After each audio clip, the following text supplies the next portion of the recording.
माँ जी, ओ माँ जी, कहाँ हो आप? आवाज दो मुझे। कहीं भी नहीं दिखाई दे रही हो। पूरे घर में माँ जी को ढूंढ लिया है, ना तो माँ जी हॉल में है, ना कमरे में है, ना ही बाथरूम में है। और और माँ जी का सामान भी नहीं दिखाई दे रहा। इसका मतलब तो यही है कि माँ जी मुझे छोड़कर अकेले अकेले अपनी बेटी के साथ गोवा घूमने के लिए चली गई हैं। क्या सच में माँ जी मुझे छोड़कर चली गई हैं? या फिर ये सिर्फ मेरा भ्रम है? लेकिन वो मुझे छोड़कर क्यों गई? उन्होंने तो मेरा टिकट भी करा दिया था, वो भी वेस्ट जाएगा। सुनो, उठो। देखो तुम अभी तक सो रहे हो। मैंने माँ जी को पूरे घर में देख लिया, कहीं भी नहीं मिल रही है। और तुम इधर के घोड़े बेचकर सो रहे हो। अरे क्या है, क्या सुबह सुबह खिटपिट खिटपिट स्टार्ट कर देती हो? चैन से सोने भी नहीं देती हो। अब जाओ इधर से, क्यों शोर मचाए हो? तुम्हारी माँ मुझे छोड़कर अकेले गोवा घूमने के लिए चली गई है, अपनी बेटी के साथ। मुझे इधर अकेला छोड़ गई, सारी दिलासाएं दे करके। ऐसे भी होता है कहीं? और तुम इधर चैन की नींद सो रहे हो। चलो उठो जल्दी से। अरे तो क्या हुआ, छोड़ के चली गई है? वैसे भी घर में काम संभालने के लिए कोई भी नहीं था। अगर तुम नहीं गई हो तो बाबूजी की तबीयत भी ठीक नहीं रहती है, जाकर उनको दवाई दो और उनका चाय नाश्ता दो। मुझे सुबह सुबह डिस्टर्ब मत करो। अच्छा, तो तुम्हें मेरे जाने ना जाने से कोई फर्क नहीं पड़ता है? तुम्हारी माँ उधर नई साल पर आराम से घूमेगी और मैं इधर घर में रहूंगी। ये तुम्हें अच्छा लगता है ना? अरे तो क्या करूं, वो अपनी बेटी के साथ घूमने गई है। अगर नहीं ले गई तुम्हें तो तुम इतनी सी बात समझती क्यों नहीं हो? और वैसे भी घर पर इतनी सारी जिम्मेदारियां होती है, और हमारे बच्चे की भी इतनी सारी छुट्टियां कहाँ होती है जो तुम गोवा घूमती फिरो। कोई बात नहीं।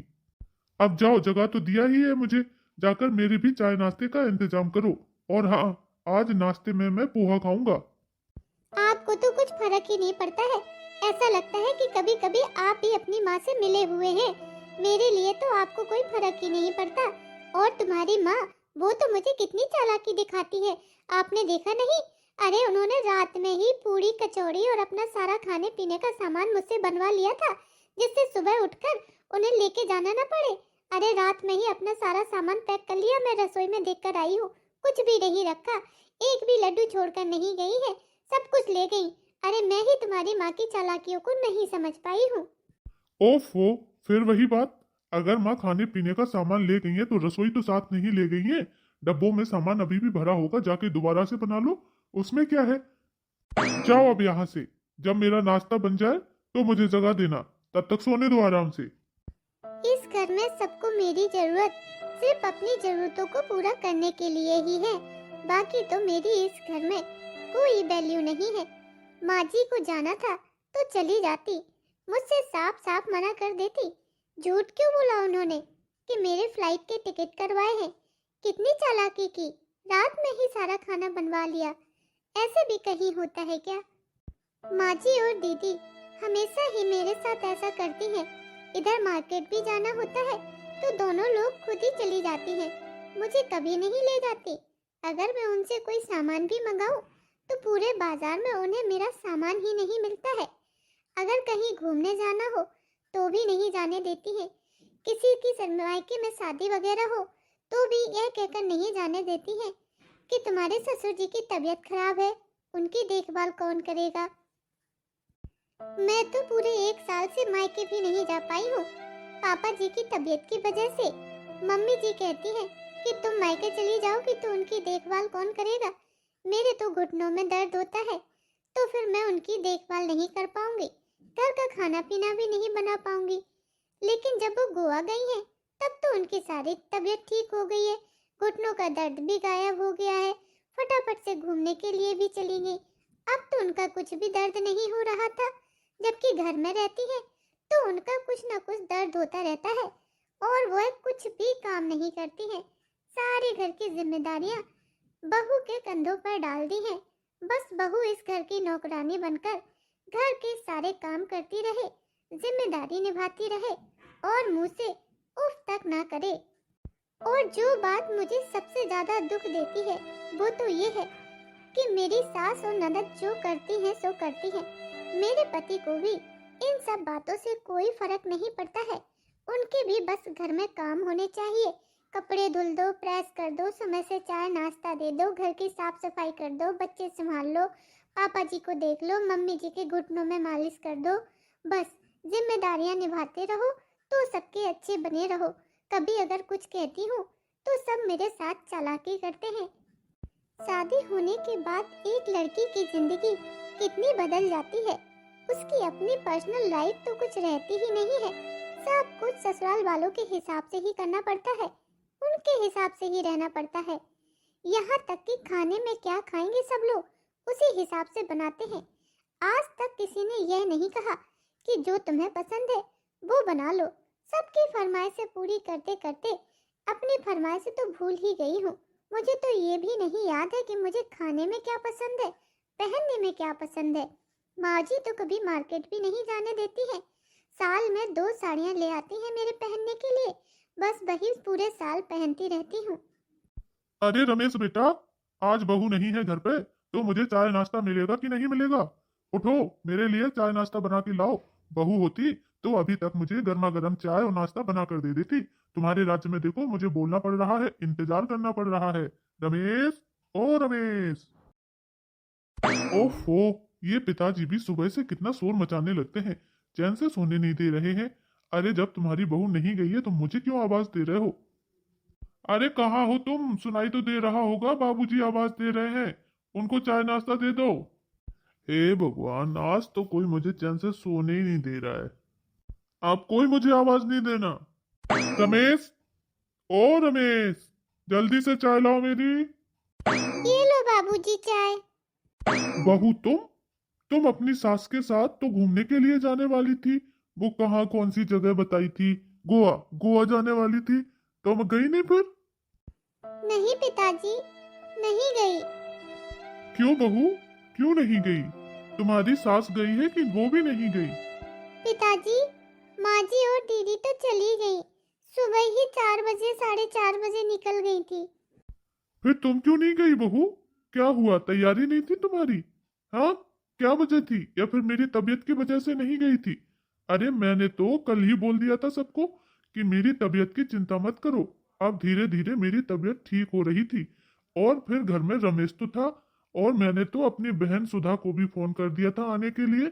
वो तो आज ही आती होगी मेरी देखभाल के लिए। फिर तुम क्यों नहीं गई? बाबूजी, मैं तो जाने के लिए तैयार थी, लेकिन माँ जी ही सुबह मुझे छोड़कर चली गई। मुझे तो पता भी नहीं चला वो किस टाइम निकली है। मैं सुबह 4:30 बजे जब जागी, सोचा सबके लिए खाना वाना पैक कर लूं और उठकर नहा के रेडी हो जाऊं। माँ जी को पूरे घर में देख लिया, कमरे में देख लिया, कहीं भी नहीं थी। तब मुझे समझ में आया कि माँ जी चली गई हैं। वो तो मुझे शुरू से ही नहीं ले जाना चाहती थी। ऐसे कैसे चलेंगी तुम्हें छोड़ के? लाओ फोन लाओ, मैं कांता को अभी फोन करता हूँ। रहने दीजिए पिताजी, अब माँ जी घूमने गई हैं तो उन्हें अच्छे मन से घूम ही लेने दीजिए। ये कांता को भी पता नहीं क्या हो जाता है। जब बेटी के साथ घूमने जा रही थी तो बहू को भी लिए जाती, क्या बिगड़ जाता? अरे खर्चा तो हम ही दे रहे थे सबका, तो बहू का भी हम खर्च कर देते। और फिर मेरी तबीयत भी अब इतनी खराब नहीं थी कि मैं अपना ख्याल नहीं रख सकता था। और मेरी बहन भी तो आने वाली थी आज। सब कुछ कांता को पता था, फिर भी बहू को छोड़कर गई है। ये कांता ने बिल्कुल ठीक नहीं किया है। कोई बात नहीं बाबूजी, अब आप गुस्सा मत करिए। आपकी सेहत के लिए गुस्सा ठीक नहीं है। वैसे भी अभी अभी आपकी तबीयत ठीक हुई है, और फिर आप अपने कमरे से बाहर आकर क्यों बैठ गए? अपने कमरे में ही रहिए, बाहर बहुत ठंडी सी हवा चलती है। बहू, मुझे कुछ नहीं होगा। कमरे में लेटे लेटे मेरा दम घुट रहा था, इसीलिए मैं हॉल में आया था। और ये रमेश अभी तक नहीं उठा। कितनी बार मैं आवाज दे चुका हूँ इसको। मैं जाकर जगाती हूँ। ये कांता ने बिल्कुल ठीक नहीं किया है। बहू को घर में छोड़ गई है और खुद गोवा घूमने गई है। अरे मैंने कहा था कि बहू को भी साथ ले जाओ, क्यों नहीं ले गई? जब से शादी हुई है बेचारी घर में ही है। काम के चक्कर में ना तो उसे मायके जाने देती है, ना कहीं घूमने जाने देती है। बेटी के साथ इधर से उधर सब जगह घूमती फिरती है। क्या बहू को नहीं मन करता है घूमने का? कितने मन से उसने कहा था गोवा जाने के लिए। अरे ले जाती कुछ दिनों के लिए। भैया, मैं आ गई। अरे आओ आओ सुधा, कब से तुम्हारी बाट जोए रहा था। आओ बैठो, तुमसे कुछ जरूरी बात भी करनी है। क्या हुआ भैया? कुछ उदास से लग रहे हो। सब खैरियत तो है ना? अभी आपकी तबीयत ठीक है कि नहीं अरे क्या बताऊं सुधा, बहुत टेंशन हो गई है मुझे तो सुबह से।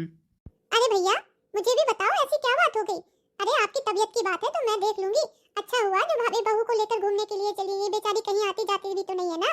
अच्छा हुआ चली गई। और फिर रमेश को भी कहाँ टाइम मिलता है, पूरे दिन सुबह से शाम तक व्यस्त रहता है। महीने में एक दिन भी नहीं होता है कि टाइम निकाल के थोड़ा सा बहुरिया को कहीं घुमा दे। तो अच्छा हुआ वो अपनी सास के साथ, ननद के साथ गोवा घूमने के लिए चली गई।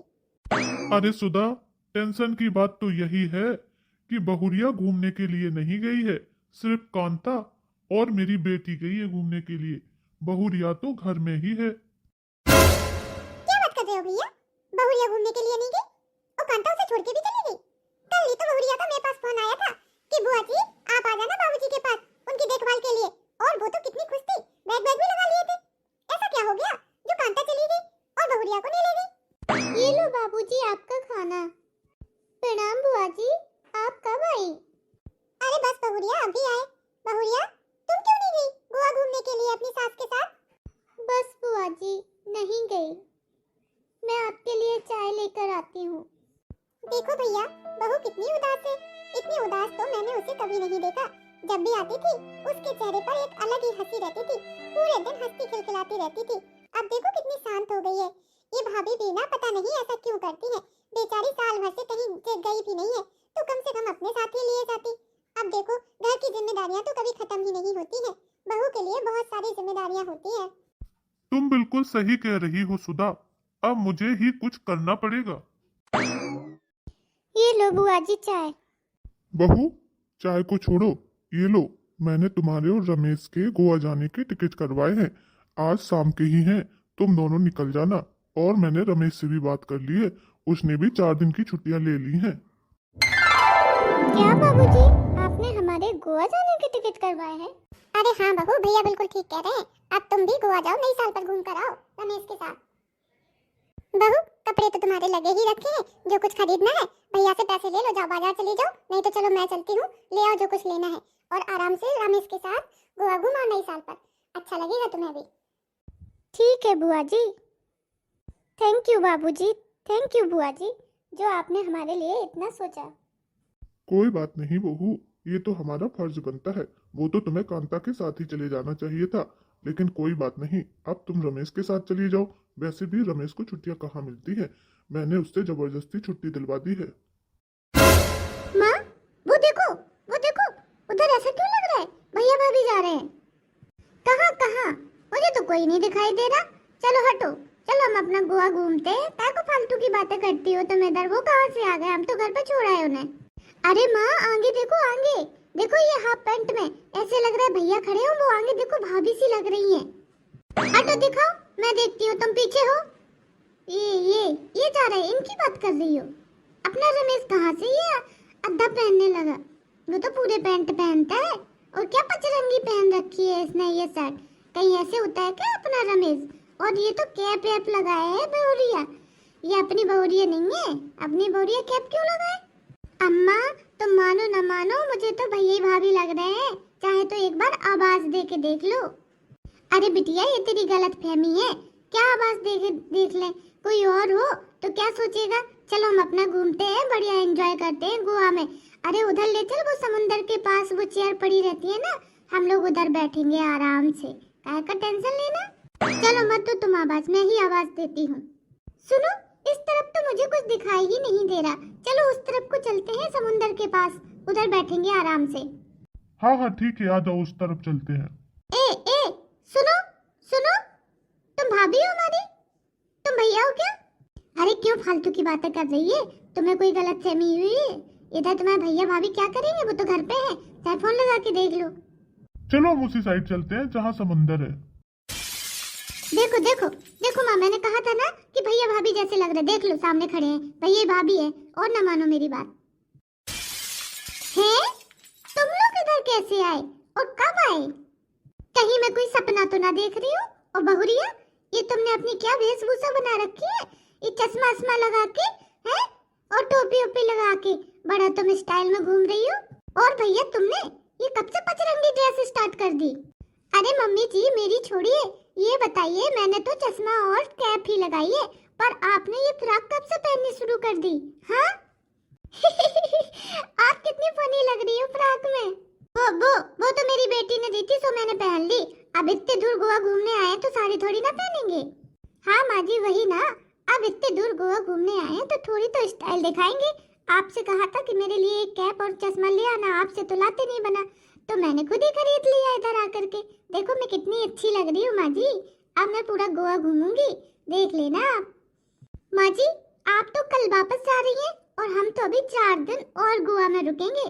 जाइए संभालिए घर, अब हम गोवा घूमेंगे आराम से।